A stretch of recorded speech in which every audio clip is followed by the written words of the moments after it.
I was 1 week away from the biggest PlayStation tournament of my life.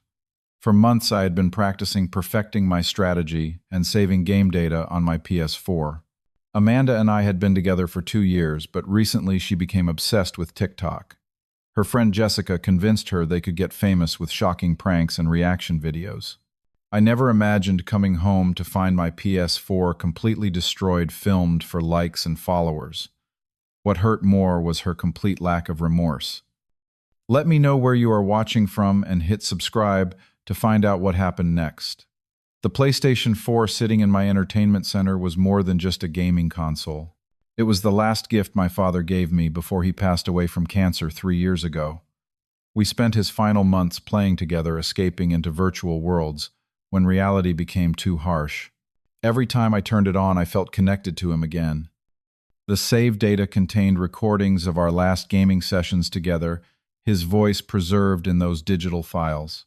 I am Brendan Morris, 28 years old, working as a software engineer for a tech company in Portland.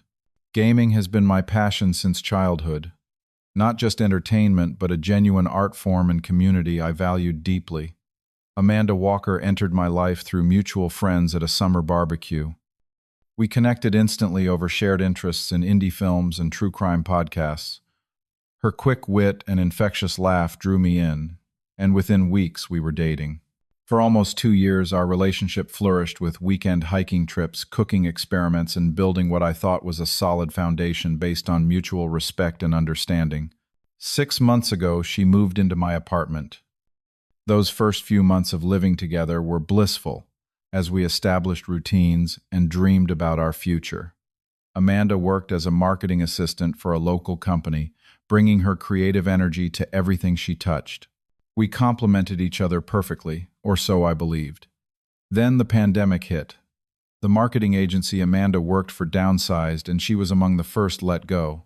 The job market dried up almost overnight, leaving her applying for positions that never called back.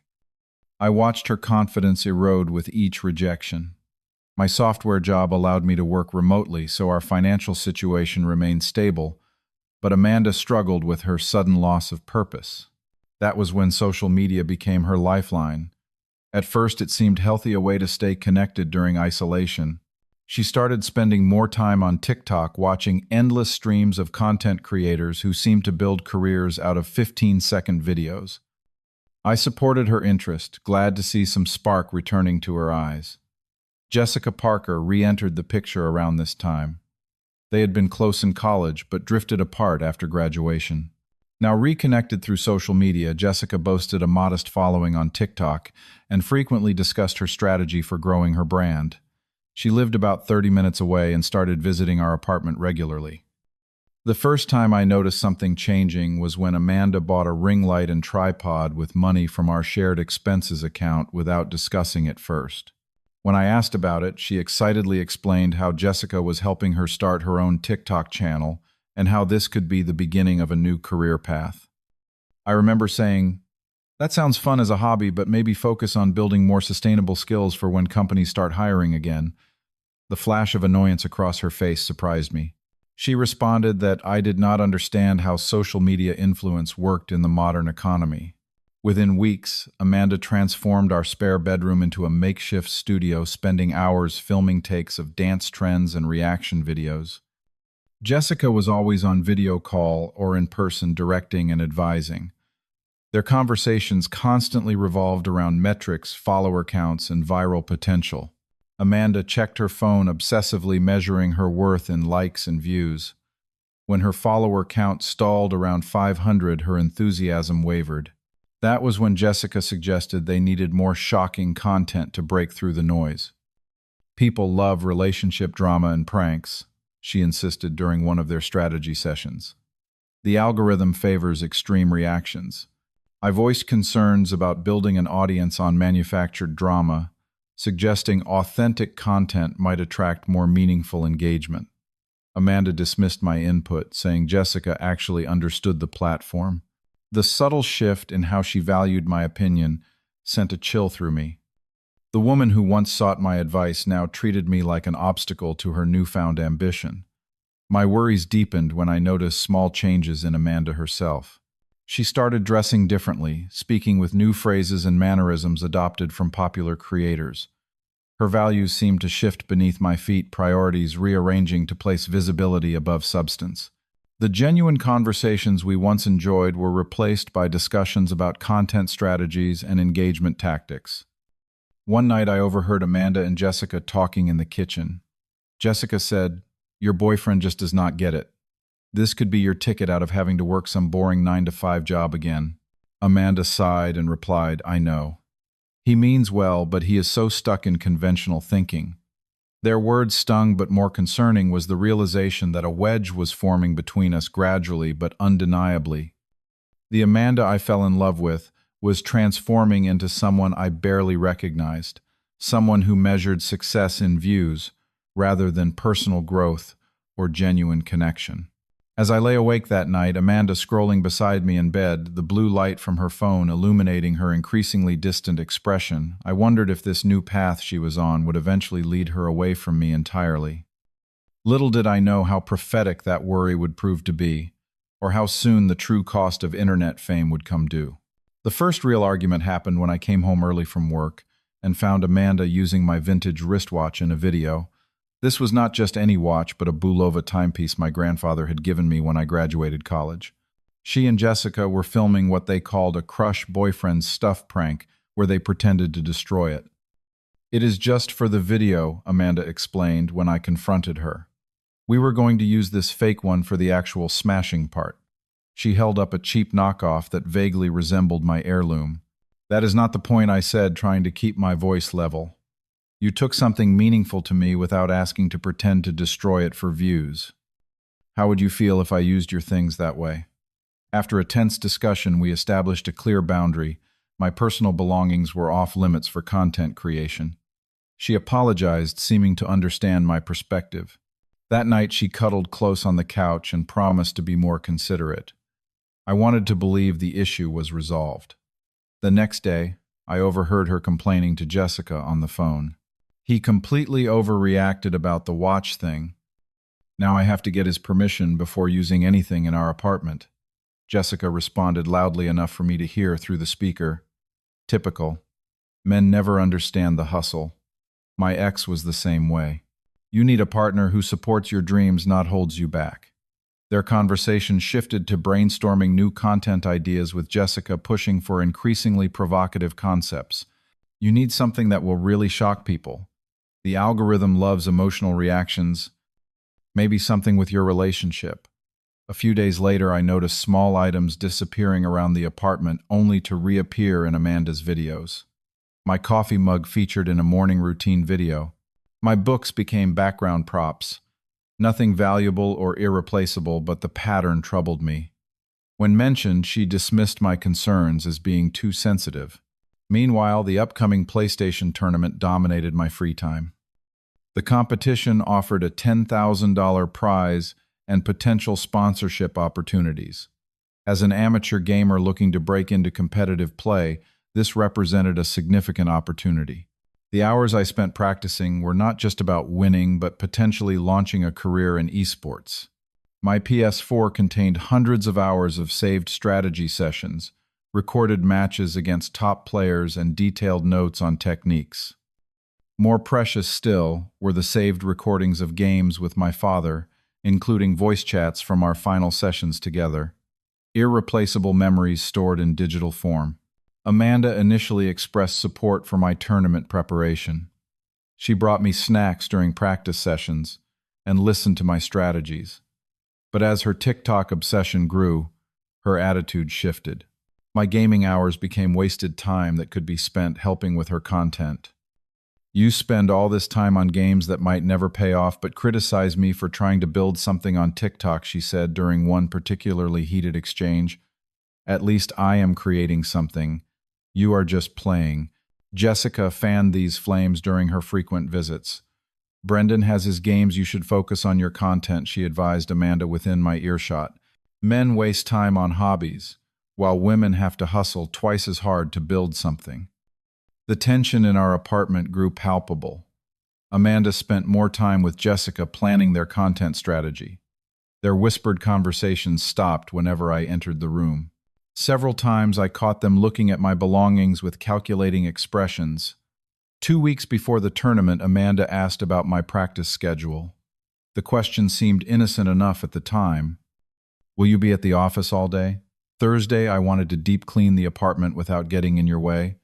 I confirmed my plans, appreciating what I thought was consideration for my space.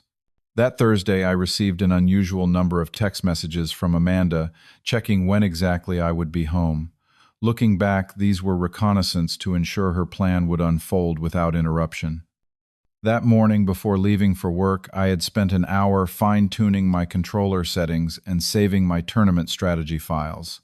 The PS4 hummed with familiar warmth as I powered it down, completely unaware it would be the last time I would see it intact. The last time I would have access to those irreplaceable moments with my father.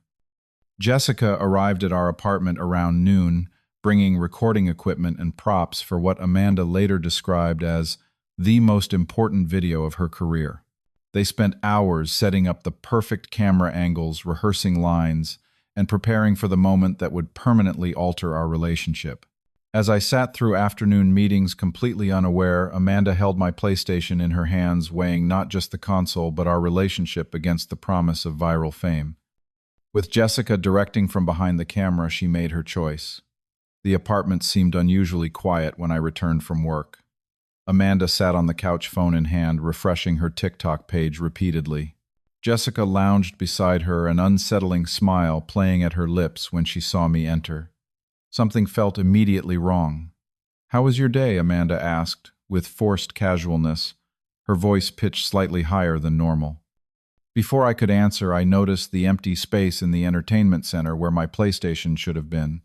"Where is my PS4?" I asked already, moving toward the shelf. That was when I saw fragments of black plastic scattered across the coffee table.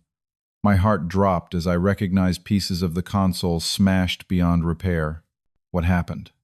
I picked up a shard, my voice barely a whisper as shock washed over me. "Please tell me this is not what it looks like." Amanda held up her phone, her expression shifting between nervousness and a strange pride. "We made a video. It has already got 3,000 views in just 2 hours. She swiped to her TikTok profile and turned the screen toward me. The thumbnail showed Amanda holding a hammer above my PlayStation. The caption read, "Teaching my boyfriend a lesson for ignoring me. Number toxic boyfriend check number. Revenge check number. Gamer girlfriend." Blood rushed to my ears as I pressed play. The 15-second clip showed Amanda speaking directly to the camera. "My boyfriend cares more about this stupid game than me, so let us see how he likes coming home to this." Then came the destruction, each hammer blow demolishing not just plastic and circuits, but trust and respect. The video ended with Amanda and Jessica laughing, high-fiving over the wreckage. "You deliberately destroyed my PlayStation for a TikTok video." My voice remained unnaturally calm, masking the hurricane of emotions beneath. "Do you have any idea what you just did?" "It is just a game console," Jessica interjected. "You can buy another one." "That console had the last recordings of my father before he died," I said, my voice cracking slightly. "It had all my tournament data. The tournament that could have launched my career that I told you was next week." For a moment, Amanda's facade cracked. A flicker of realization crossed her face before Jessica jumped in. "We did not know that part. But honestly, you spend too much time gaming anyway. This could be good for both of you." "Good? You think destroying something precious to me is good for us?" The betrayal cut deeper than just the loss of the console. It was the calculated nature of it. The performance of destruction for entertainment, the complete disregard for what mattered to me. "The video is getting tons of engagement," Amanda said, regaining her composure. "This could be my breakout moment. Once we monetize, we can buy you an even better PlayStation." I stared at her, struggling to recognize the woman I had loved for 2 years. "You think this is about the money? About replacing the console? This was never about that." "You are overreacting," Jessica said dismissively. "It is just stuff. Amanda is building a career here." "A career built on disrespecting boundaries and betraying trust," I asked. "Is that really what you want, Amanda?" Amanda glanced between Jessica and me, clearly torn. You do not understand how hard it is to break through on TikTok. Jessica says shocking content is the only way to get noticed. We planned this for days to make sure it would go viral. That admission hit me like another hammer blow. Days. You planned this for days. While watching me practice for the tournament you knew you were going to sabotage, Jessica stood up, physically positioning herself between Amanda and me. Look, what is done is done. The video is already blowing up. You should be supportive of her success instead of making her feel guilty. I took a deep breath, trying to process everything. Success. You think destroying something important to someone who loves you is success. That is not success, that is cruelty packaged as entertainment. Amanda's phone continued to ping with notifications, each one drawing her attention away from our conversation. Even in this moment of confrontation, the allure of increasing view counts pulled at her. I need to know why, I said, picking up another piece of the broken console. Why would you do this to me? To us, Jessica said, relationship drama gets the most views. Amanda admitted, her voice small. We needed something dramatic enough to go viral. Nothing else was working. So our relationship, our trust, was just content fodder. The realization settled like ice in my stomach. Was anything off limits? Where does it end? Amanda finally looked up from her phone, perhaps seeing the depth of pain in my eyes. I did not think it would be such a big deal. I thought you would be angry, but get over it. Get over the deliberate destruction of something irreplaceable. Get over the betrayal of trust, the complete disregard for my feelings and boundaries. Each question hung in the air between us. Jessica rolled her eyes. Guys replace their gaming stuff all the time. Stop being so dramatic. That dismissal crystallized everything for me. This was not a momentary lapse in judgment. This was a fundamental breakdown in respect, empathy, and shared values. The woman I loved had changed, or perhaps I was finally seeing a side of her that had always existed beneath the surface. I walked to our bedroom without another word, pulled out my suitcase from under the bed, and began packing essentials. The shock on Amanda's face when I returned to the living room with the suitcase spoke volumes. "What are you doing?" she asked, the phone finally set aside. "What does it look like I am leaving?" "Because of a PlayStation," Jessica scoffed. "Talk about an overreaction." "No," I said firmly. "Not because of a PlayStation. Because the woman I loved and trusted deliberately hurt me for attention on social media. Because she planned for days to destroy something irreplaceable to me, filmed it and felt proud of it. Because when confronted with the pain she caused, her first thought was about view counts, not remorse." As the reality of the situation sank in, Amanda's expression transformed from defensive to panicked. "You cannot just leave. We can fix this." "Some things cannot be fixed, Amanda. Trust is one of them." As I continued packing my essential items, Amanda followed me around the apartment, her earlier confidence crumbling with each passing minute. The realization that I was serious about leaving seemed to finally break through the social media-induced fog that had clouded her judgment. "Please, Brendan, I made a terrible mistake," she pleaded, tears forming in her eyes. "We can get you a new PlayStation. We can recover your files somehow." I paused, a framed photo of my father and me in my hands. "Those files cannot be recovered. That console cannot be replaced. But this is not about the PlayStation anymore. It is about what you were willing to destroy for views and likes." Jessica stood in the doorway, arms crossed. "You are being completely unreasonable. Everyone makes mistakes." I turned to face her directly. "This was not a mistake. A mistake is accidental. You both planned this for days, knowing exactly what you were doing. You encouraged her to violate my trust and boundaries for content. Do not blame this on me," Jessica snapped. Amanda made her own choice. "Yes, she did," I agreed. "And now I am making mine." I called my friend Troy, who agreed to let me stay at his place until I figured out my next steps. As I gathered the last of my belongings, Amanda's panic escalated to desperation. "You cannot just throw away 2 years over one bad decision," she sobbed, gripping my arm. "I love you. I will delete the video right now. The damage is already done," I said quietly. "And honestly, I do not think you understand why this hurts so much. You are sorry because I am leaving, not because of what you did." Amanda frantically grabbed her phone, deleting the video while I watched. See? It is gone. No one will ever see it again, except it already had thousands of views. The internet never forgets Amanda, and neither will I. Jessica finally seemed to register the gravity of the situation. Look, we will figure out how to make this right. Maybe we can start a fundraiser on TikTok to buy you a new gaming setup. It could actually be great content showing how we fixed our mistake. Her suggestion only confirmed how disconnected she was from the real issue.